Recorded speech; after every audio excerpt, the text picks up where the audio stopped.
할렐루야, 여러분 반갑습니다. 우리 앞뒤 좌우에 있는 분들에게 한번 인사를 나누시겠습니다. 하나님은 성도님을 사랑하십니다. 한 번 더 인사합시다. 저도 성도님을 사랑합니다. 뒤에 인사는 좀 시큰둥하네요. 다음 주부터는 반갑게 인사할 수 있는 사람 옆에 앉으시기를 바랍니다.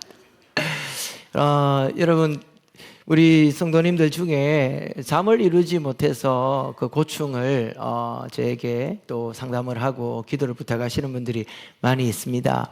오늘 우리 시대에 불면증이라는 거, 잠을 자지 못하는 이것은 사실 옛날에는 이것을 우리가 병으로도 취급을 하지 않았어요. 그렇죠?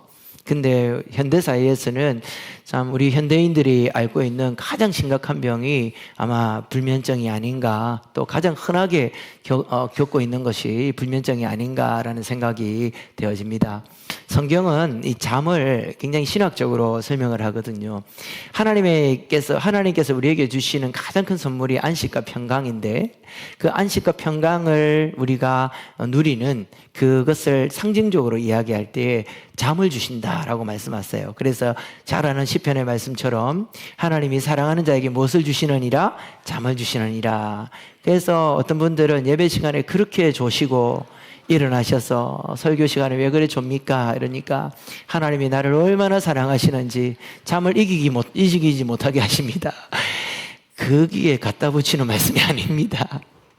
근데 사실 저는 청년사역도 오래 하고 제 스스로가 늘 청년이라고 생각하고 살기 때문에 젊었을 때에 일찍 자는 것이 참 힘들었어요. 저녁 시간을 잠으로 보낸다라는 게 참 너무 아깝기도 하고, 그래서 잠을 이렇게 늦게 자는 게 습관이 되었는데, 저도 이제 중년이라고 말을 해도 아무도 이상하게 안 여기시더라고요.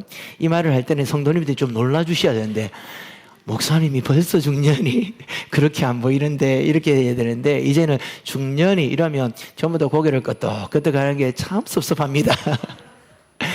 이제 중년이 되니까 저녁을 늦게 자고 나니까 그 다음날 생활에 좀 지장이 생겨요. 힘이 들고 옛날처럼 그렇게 오전 시간을 그렇게 건강하게 보내지 못하는 것들을 느낍니다. 그래서 좀 시간을 당겨서 일찍 자려고 애를 쓰는데, 이게 습관이라는 게 참 쉽게 고쳐지지 않잖아요. 그래서 한참을 뒤척이고 잠을 이루지 못하다가 결국 잠드는 시간은 이전이나 똑같은 그 시간에 잠을 자게 됩니다.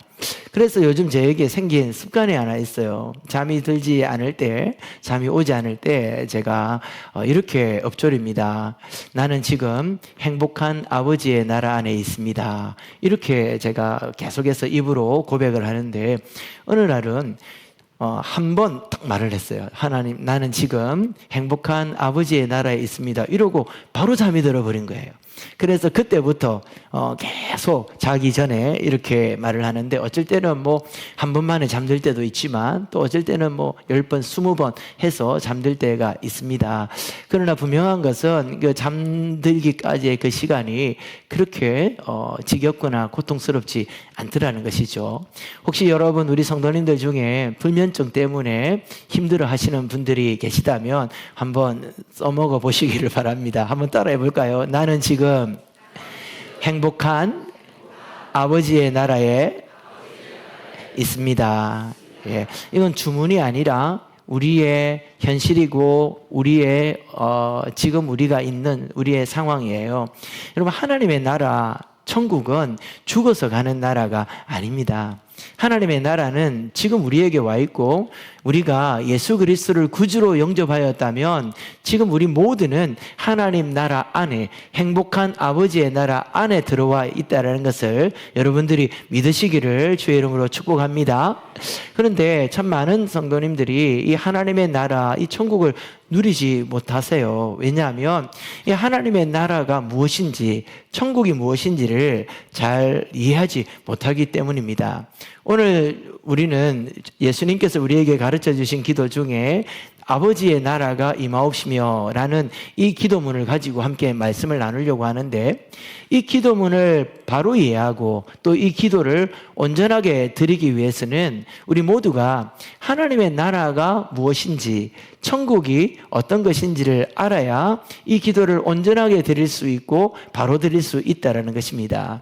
그래서 이 하나님의 나라를 우리가 이해하려고 하는데, 그것을 이해하기 위해서는 우리 모두가 가지고 있는 천국, 하나님의 나라에 대한 오해를 먼저 바꿔놓아야 돼요.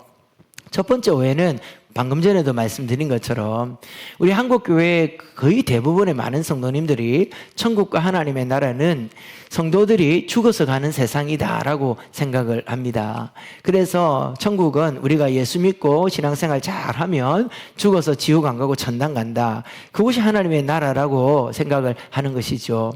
아마 우리 동네 제일교회 성도님들은 제가 누차 이런 말씀을 너무 많이 드렸기 때문에 이제는 이 정도의 오해에서는 벗어났을 것이다 라고 생각합니다. 그런데 참 안타까운 것은 많은 한국교회 성도님들이, 우리 신자들이 하나님의 나라를 죽어서 가는 나라, 심지어는요 죽어야만 갈 수 있는 나라라고 착각을 한다라는 것이죠. 그러나 하나님의 나라는 우리가 죽어서 가는 것이 아니라 하나님 나라는 우리에게 다가온 하나님의 나라입니다. 예수님께서 이 땅에 오셔서 처음 외치셨던 예수 그리스도의 복음은 무엇이었습니까? 회개하라, 그러면 너희가 죽어서 천당 갈 것이다 라고 말하지 않았어요. 회개하라, 그러면 너희가 천국에 들어갈 것이다 라고 말하지 않았습니다. 예수님의 복음의 첫 선포는요, 회개하라, 하나님의 나라가 가까이 왔느니라. 회개하라, 천국이 가까이 왔느니라. 복음은요, 우리가 예수 믿고 천국 가는 게 아니라 천국이 우리를 찾아왔다라는 겁니다. 하나님의 나라가 우리에게 임하였다라는 것이 복음이다라는 것을 여러분 꼭 기억하셔야 됩니다. 바리새인들이 예수님에게 하나님의 나라가 어디 있느냐고 보여달라고 했을 때 예수님께서 그들에게 어떻게 답변하셨습니까? 아버지의 이름으로 귀신을 쫓으면 그곳에 너희 중에 하나님의 나라가 임하였다라는 것을, 이미 임하였다라는 것을 그것으로 알지니라 라고 말씀하셨어요. 그리고 예수님께서는 예수님의 이름으로 귀신을 쫓아내십니다. 그 말은 예수님께서 이 땅에 오셨으므로 하나님의 나라가, 천국이 예수님과 함께 이 땅에 임하였다라는 것을 보여주시는 것이죠. 그래서 여러분, 하나님의 나라는 죽어서 가는 나라가 아니라 예수를 믿는 우리 모두가 하나님 나라 안에 지금 살고 있다는 것을 여러분 믿으시기를 바랍니다. 뿐만 아니라 우리가 팔복을 나누면서 함께 은혜를 누렸던 것처럼 성도는 하나님의 나라에 들어갈 정도가 아니라 하나님의 나라를 뭐한 사람들이라고요? 소유한 백성들이에요. 천국을 소유한 백성들이라는 것을 여러분들이 누리시기를 주의 이름으로 축원합니다. 두 번째 오해는 무엇일까요? 두 번째 오해는 이 땅에 하나님의 나라를 확장하고 하나님의 나라를 이룬다는 말을 이렇게 생각하시는 분들이 있어요. 대한민국이 기독교 국가가 되는 겁니다.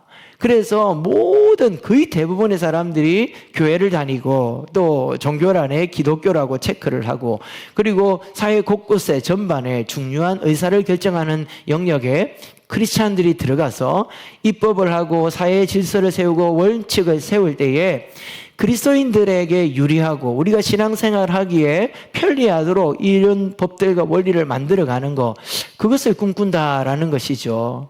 그리고 더 나아가서는 온 세계가 기독교인이 되고 전 세계가 기독교가 주류가 되는 그런 세상을 하나님의 나라라고 오해하시는 분들이 있습니다. 근데 이런 오해는 예수님 당시에서부터 있었어요. 예수님을 따라다니는 유대인들이 꿈꾸는 하나님 나라가 바로 그런 나라였습니다.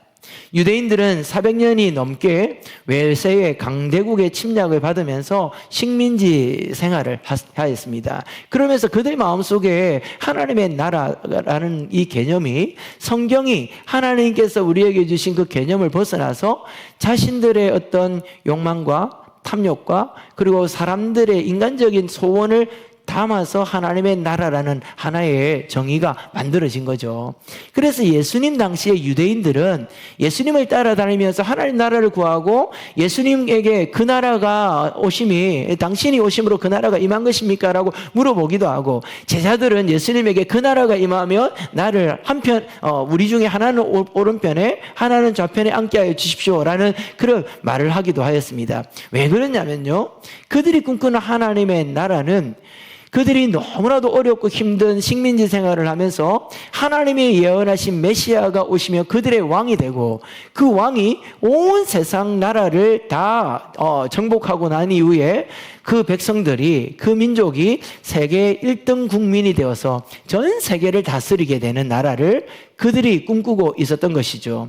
그래서 예수님이 오시니까 저분이야말로 우리의 왕으로서 합당한 분이다. 저분이 왕이 된다면 지금 로마가 전 세계를 다스리고 로마의 황제가 세상의 왕이 되어 다스리는 것처럼 그렇게 되어질 것이다. 그리고 로마 국민들이, 로마의 제국의 제국민들이 저렇게 수많은 기득권과 권력과 힘을 누리는 것처럼 이제 메시아가 오셔서 우리의 왕이 되어주시면 우리가 저 로마의 제국민들이 누리는 그 모든 기득권을 우리가 누리게 되고 우리가 세상을 다스리게 된다라는 소원과 꿈을 꾸었던 것이죠.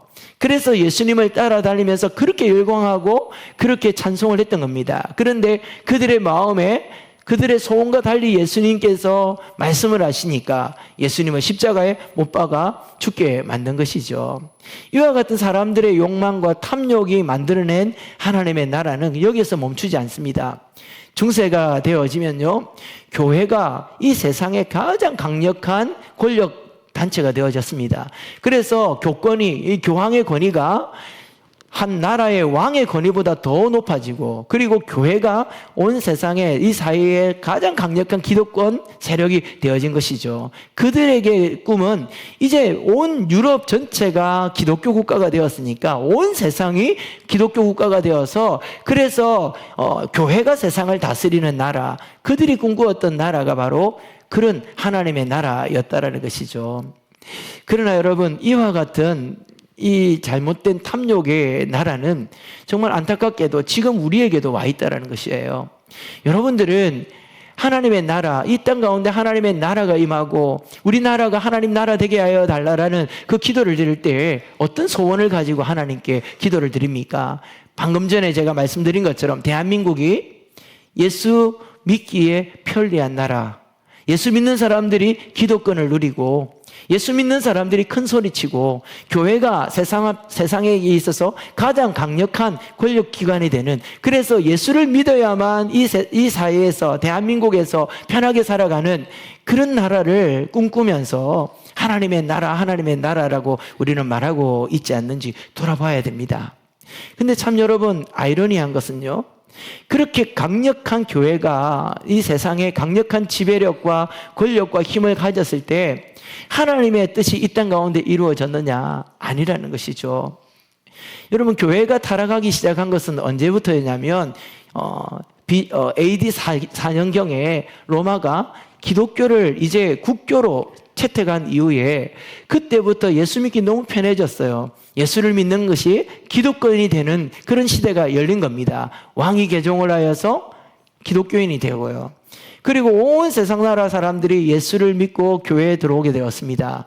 근데 그때부터 교회가 타락하기 시작했어요. 그리고 가장 어두웠던 종교개혁이 일어나지 않을 수 없었던 그런 상황까지 놓이게 되는 중세의 암흑기가 그때 임하였다라는 것이죠. 참 이상하죠. 교회가 사회 전반에 중요한 세력이 되고 많은 사람들이, 거의 대부분의 사람들이 기독교인이 된다면 이 나라에는 하나님의 나라가 임하고 하나님의 뜻이 이루어져서 아름답고 평화롭고 정말 은혜로운 나라가 되어야 될 것인데, 가장 어두운 시대, 인종차별과 그리고 계층 간의 갈등이 가장 심각한 시대가 바로 그 시대였다라는 것입니다. 그런데 반대로 우리는 늘 초대교회를 이야기합니다. 지금도 우리의 꿈은 우리 동네 제일교회가 초대교회로 돌아가게 하여 주십시오. 초대교회를 이야기합니다. 그런데 사실 초대교회의 형편이 어떻는지 성도님들이 잘 모르세요. 분명한 것은 가장 아름다웠던 교회, 가장 복음이 순전하게 전거되었고 하나님의 뜻이 가장 분명하게 드러났던 시대가 바로 초대교회 1, 2세기 교회였다라는 것을 우리가 알고 있습니다. 근데 여러분, 그때 교회는 어땠을까요? 로마 제국 안에서 기독교인의 비율이 어느 정도 됐다고 생각하십니까? 0.01%도 되지 않았다고 합니다.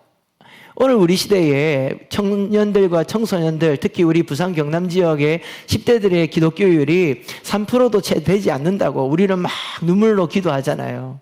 미전도 정족이라 그러면서 이 10대들을 살려야 된다라고 우리가 이야기하지 않습니까? 이것으로는 도저히 이 나라의 미래를 우리가 긍정적으로 바라볼, 소망을 가지고 바라볼 수 없다라고 이야기하지 않습니까?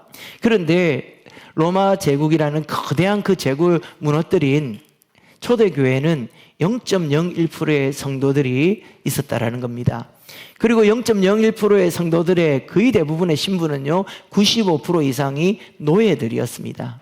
수적으로도요, 너무 빈약한 사람들이었고, 사회적으로도, 지위적으로도, 힘으로도 정말 아무것도 힘을 쓸 수 없는 연약한 사람들이었다라는 것이죠.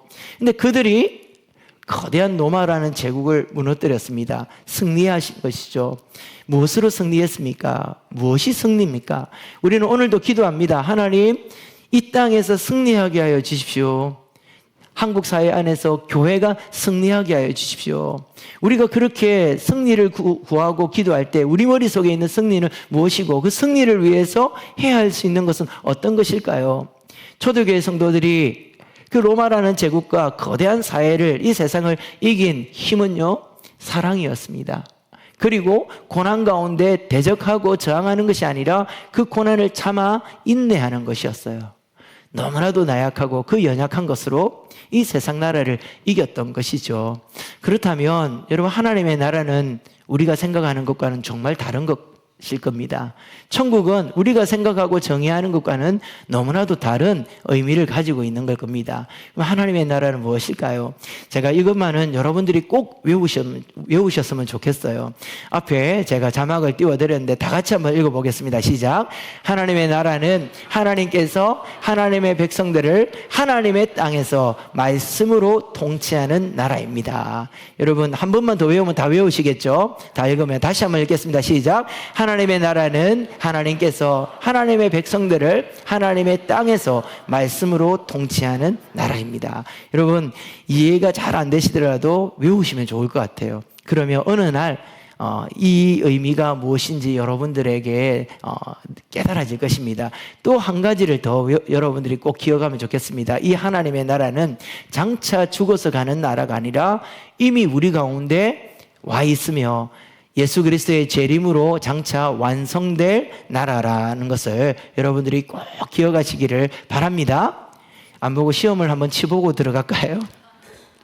자, 그런데 여러분, 하나님의 나라는 하나님께서 자기 백성을 자신의 영토에서 말씀으로 통치하는 나라라 그랬어요. 그러면 하나님이 통치하면 어떤 나라든 왕의 통치가 일어나면 통치의 결과가 나타납니다. 그 통치의 결과가 무엇일까요? 바로 안식입니다. 하나님이 다스리면 그 다스림에는 안식이 주어진다라는 것이죠. 근데 이 안식이 주어지는 데는 조건이 있어요. 하나님은 지금도 다스리십니다. 그리고 우리를 영원히 다스립니다. 그러나 이 통치의 결과가 나타나기 위해서는 통치를 받는 백성들이 어떻게 해야 되는 겁니까? 이 통치에 순종해야 되는 것이죠.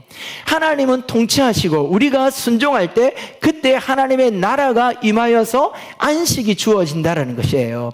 안식은 어떤 의미인지 수없이 여러분들에게 설명을 드렸습니다. 안식은 무엇입니까? 조금의 결핍도 없는 상태.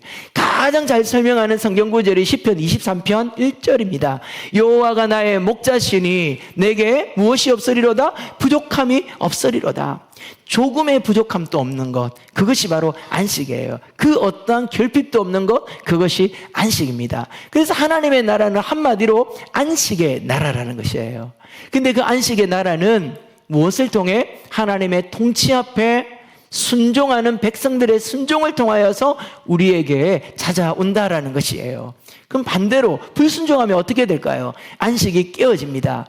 안식이 깨어진 것을 다른 말로 결핍이다 그러죠. 이 결핍이 우리에게 고통을 주고 우리에게 염려를 주고 우리에게 아픔을 주는 것이에요. 그래서 하나님의 나라는 하나님이 말씀으로 다스리고 그 백성들이 그 말씀에 즐거이 순종할 때에 그때 주어지는 안식의 나라, 평강의 나라가 하나님의 나라라는 것입니다. 예수님께서 하나님의 나라, 아버지의 나라가 임하옵시며 라고 기도하라고 하신 것은 바로 이런 의미예요. 자, 그렇다면 이 기도에 있어서 가장 먼저 하나님의 나라가 임하고 안식을 누려야 될 영역은 어디일까요? 첫 번째는 하나님의 나라는 우리 마음속에 먼저 임해야 합니다. 여러분, 성도들이 예수를 믿지 않는 불신자들과 비할 때에 비교를 해서 누릴 수 있는 가장 큰 특권이 무엇일까요? 여러분들이 많은 것들을 이야기할 수 있겠지만 우리가 지금 마태복음 6장을 나누고 있습니다. 이 6장에서 예수님께서는 불신자들과 신자들, 이 이방인들과 하나님의 백성들의 차이는 어디에 있느냐? 걱정과 근심과 염려에 있다라는 거예요. 예수님께서 말씀하십니다. 너희는 무엇을 먹을까? 무엇을 마실까? 무엇을 입을까? 염려하지 말라. 이는 이방인들이 구하는 것이다. 이방인들의 특징은 뭐냐면 근심과 걱정과 염려에 사로잡혀 산다라는 거예요. 왜냐하면 이방인들은 세상 나라의 통치를 받기 때문입니다. 이 세상 나라는 돈과 권력과 쾌락으로 다스리는 나라인데 이 세상 나라 사람들은 돈을 그리고 권력을 그리고 쾌락을 추구하며 살아가는데 그 통치에 순종하면 주어지는 것이 걱정과 염려와 근심이라는 거예요. 반면에 예수를 믿는 하나님 나라 백성들은 하나님의 통치를 받으며 그 말씀에 순종하면 안식을 누리는데 안식이라는 것이 쉽게 말하면 걱정과 근심과 염려를 하지 않고 거기에서 자유할 수 있는 것이 안식이라는 것입니다. 자, 그런데 문제는 우리는 과연 성도인데 하나님 나라 백성이라고 우리는 고백하는데 과연 이 안식을 충분히 누리고 있느냐라는 것이죠. 걱정과 근심, 염려, 이 결핍의 결과는 더 심해지면 질병이 됩니다. 오늘 우리 사이에서 정말 암보다도 무서운 질병이 마음의 병이다라고 하시잖아요. 그래서 불면증, 우울증, 분노 조절 장애, 또 공황장애, 이제는 이름도 굉장히 너무 많아졌어요. 이것을 앓는 우리 현대인들이 너무 고통스러워합니다.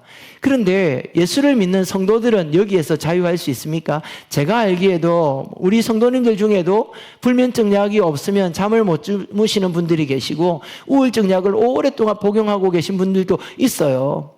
그러면 왜 성도들은 안식을 누리지 못하고 세상 사람들처럼 걱정, 근심, 염려에 사로잡혀서 그와 같은 질병을 앓고 있는 것일까요?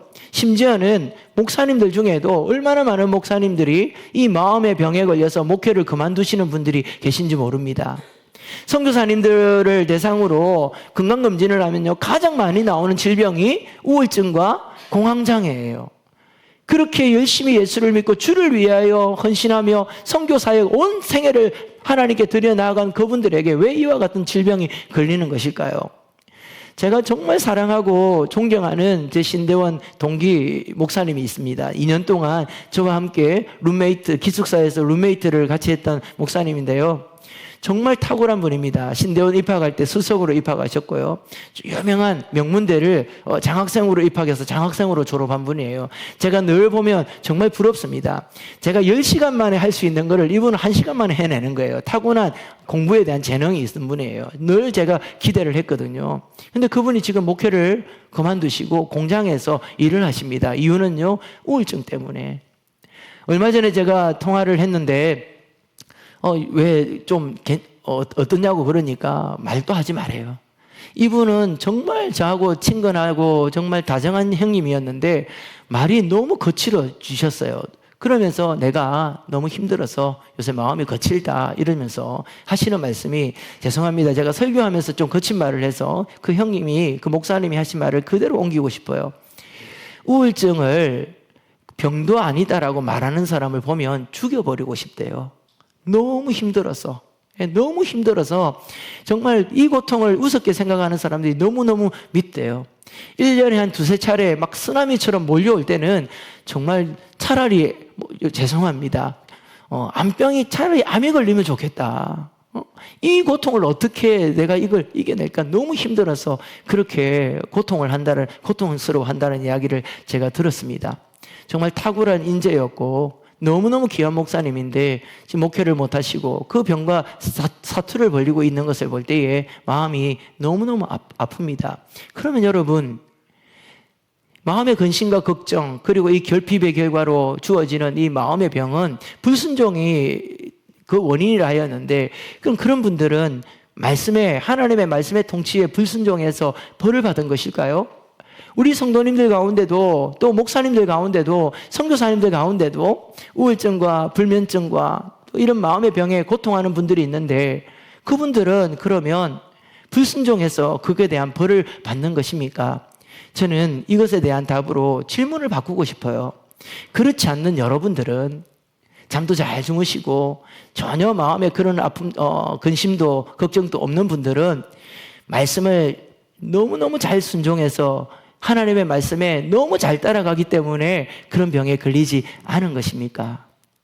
우리 모두가 다 하나님의 말씀에 온전한 순종으로 살아내지 못합니다.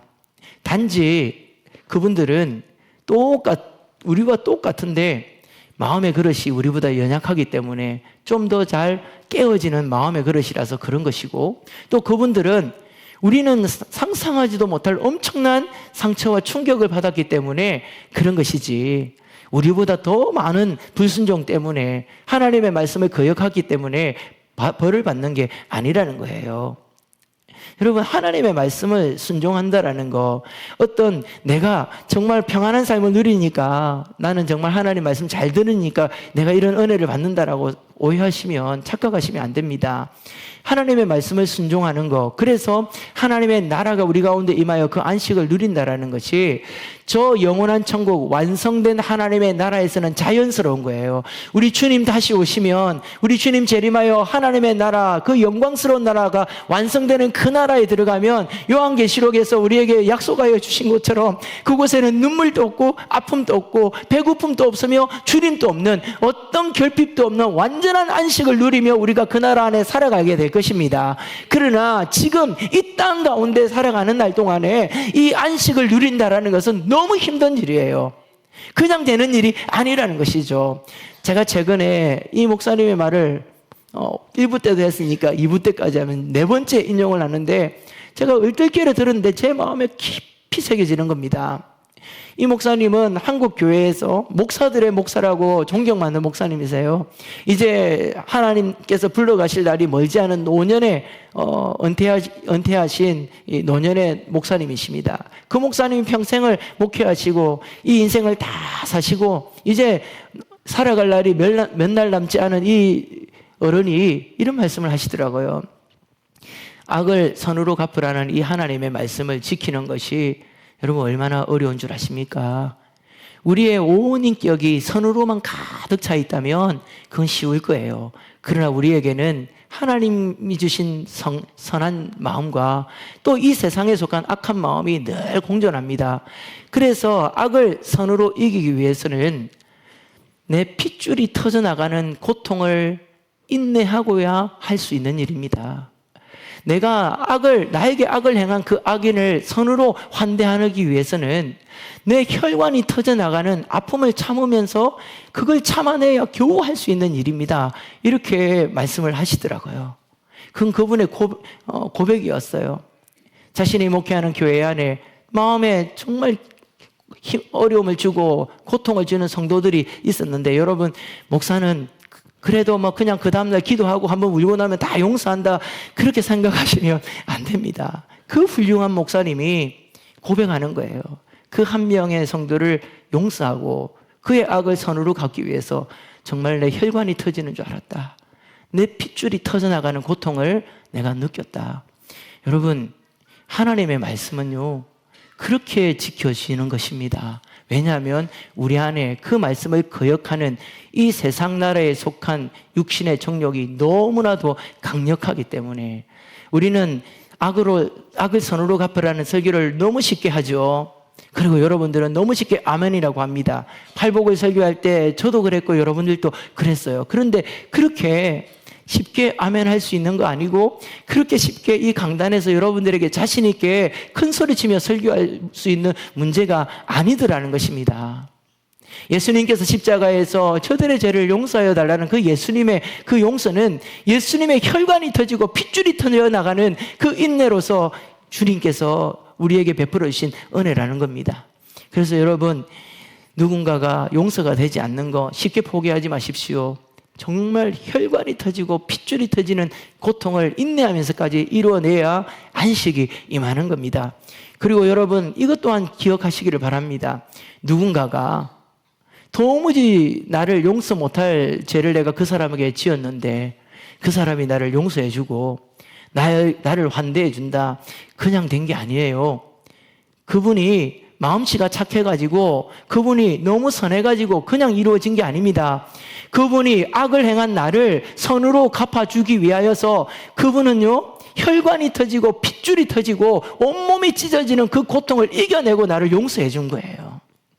우리가 그렇게 생각해 본다면 정말 여러분, 하나님의 나라를 구하는 이 기도가 얼마나 간절한 기도인지 아시겠습니까?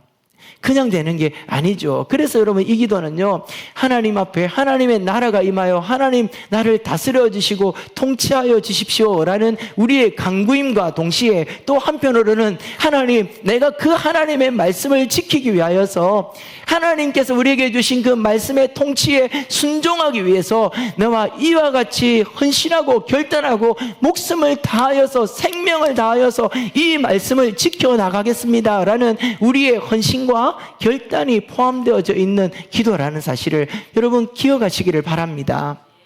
왜 하나님의 나라가 우리의 마음속에 먼저 임해야 됩니까? 하나님은 우리를 통하여 이 땅 가운데 하나님의 나라를 선포하시기 원하기 때문이에요.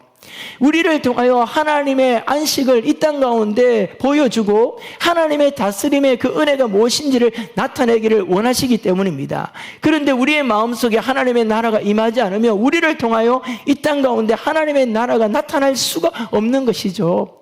그래서 우리는 먼저 하나님의 나라가 내 마음속에 임하게 해달라고 기도해야 하는 것입니다.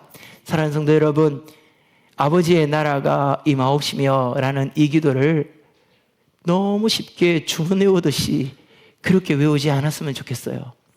이 기도를 들을 때마다 입술이 떨려야 됩니다. 심장이 울리고요, 심장이 두근거리고 손발이 떨리는 두려운 마음으로 하나님, 나를 다스려 주십시오. 주님, 오늘도 다스리시는 말씀을 허락하여 주십시오. 그리고 그 말씀을 받을 때마다 하나님, 이 말씀 지키기 위해서, 하나님의 이 말씀의 통치에 순종하기 위해서 이번 한 주간도 내 핏줄이 터져나가고 내 혈관이 터져나가는 고통이 있다 할지라도 이것을 지켜내겠습니다 라는 그런 다짐과 그런 결단으로 나아가야 할 것입니다. 우리 동래제일교회에 우리 모든 성도님들이 하나님의 나라가 임하옵시며 라는 이 기도에 응답을 받아 하늘로서 부어주시는 하나님의 안식과 평강을 충만하게 누리시기를 주의 이름으로 축원합니다.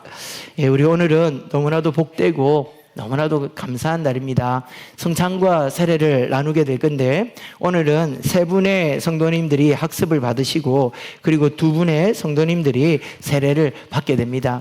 감사한 것은